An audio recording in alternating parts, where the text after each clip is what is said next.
Calendar series video 1।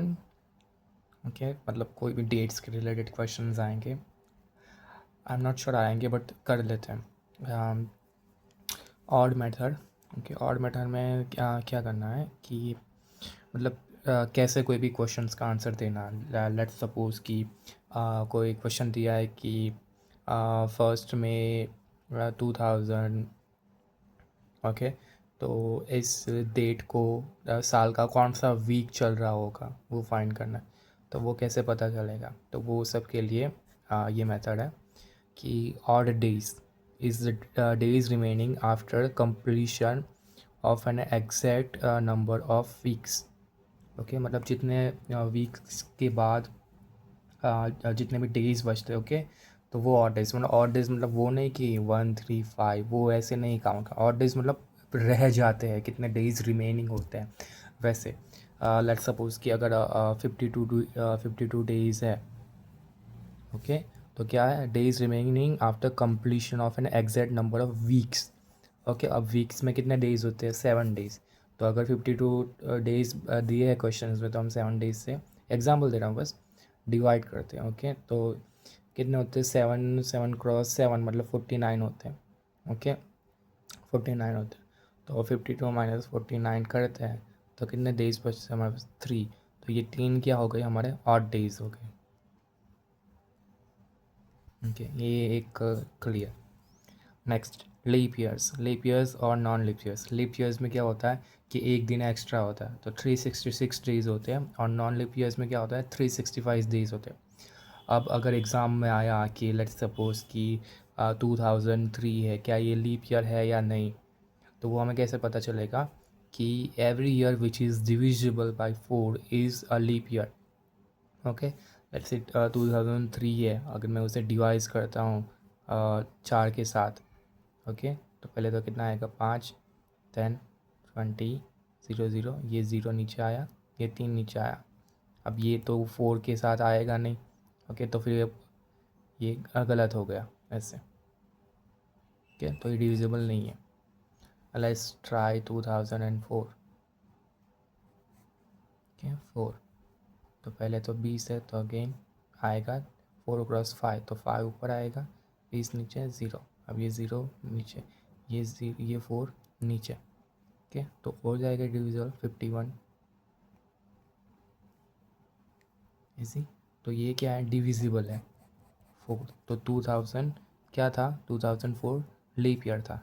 As a example मैं दे रहा हूँ, जैसे 2000 है वो लीप ईयर है, 2004 लीप ईयर था, 8 था, फिर 12, फिर 2016, then 2020, then 2024, then 2028, ऐसे लीप ईयर्स आएंगे।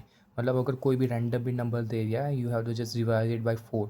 ओके, अगर पॉइंट में आंसर नहीं जा रहा है, फ्रैक्शन में नहीं जा रहा है, ईजिली डिविजिबल हो रहा है, तो वो लीप ईयर है, वरना लीप ईयर नहीं है। ओके, लेट्स से कि एक अब मैं दूसरी बात करते हैं कि साल में कितने वीक्स होते हैं, वो हमें पता है कि 52 वीक्स होते हैं। ओके, तो लेट्स ट्राई कि 52 वीक्स होते हैं और 7 डेज होते हैं, तो कितने टोटल ईयर डेज होने चाहिए ईयर में। ओके, 52 वीक्स हमें हर बार पता है। हम चलो डिवीजन करते हैं, 7 × 2, तो 4, 1, तो 5 × 7, 35 + 1, तो 364। ओके, तो साल में तो सिर्फ 364 डेज ही होने चाहिए, बिकॉज वी कीप सेइंग कि 52 वीक्स होते हैं साल में। ओके, तो डेज भी कितने होने चाहिए, 364। बट कुछ डेज रह जाते हैं, जो डेज रह जाते हैं उन्हें हम क्या कहते हैं, ऑड डेज, साल के ऑड डेज। ओके, इसलिए हम इसे ऑड मेथड कहते हैं। ऑड डेज मतलब जो रिमेनिंग डेज है साल के। ओके, बिकॉज हमें पता है कि साल में 52 वीक्स ही होते हैं टोटल। परफेक्ट, परफेक्ट मैं बात करूँ, ओके, परफेक्ट 52 डेज ही होता है, बट कुछ दिन रह जाते हैं। ओके, अब कौन से दिन रह जाते हैं, अगर वो कोई लीप ईयर हुआ। ओके, तो लीप ईयर में हमें पता है कितने ईयर डेज होते हैं, 366। बट यहाँ पे कितने होने चाहिए, 364। तो बस लीप ईयर में हमें 366 माइनस 364, तो 2 डेज बच जाते हैं। ओके, तो ये क्या हो गए, ऑड डेज। किसके लिए, लीप ईयर के लिए। और नॉन लीप ईयर में कितने होते हैं डेज? 365। तो 366, sorry, I'm making mistake here. No, okay, yeah, it's correct. 364, okay. होने कितने चाहिए? 364। और नॉन लीप ईयर में कितने डेज होते हैं? 365, तो हो गई 1। तो 1 क्या है यहाँ पे? Odd days, okay. तो लीप ईयर में 2 दिन होते हैं ऑड डेज, और नॉन लीप ईयर में 1 डेज, 1 दिन होता है ऑड डेज, ओके। ये concept clear. Now, every century which is multiple of 400 is a leap year. Okay, मतलब कोई भी सेंचुरी है अगर वो डिविजिबल बाय है 400 तो वो लीप ईयर है। जैसे कि 400 होगा, 800, 1200, ओके, 2000, वो सारे लीप ईयर। और जो बाकी जो सेंचुरी की बात करें, ओके, इसलिए ये सारे सेंचुरीज हैं। तो ये सारे non leap years, non leap centuries हो गए, ओके, ईजी।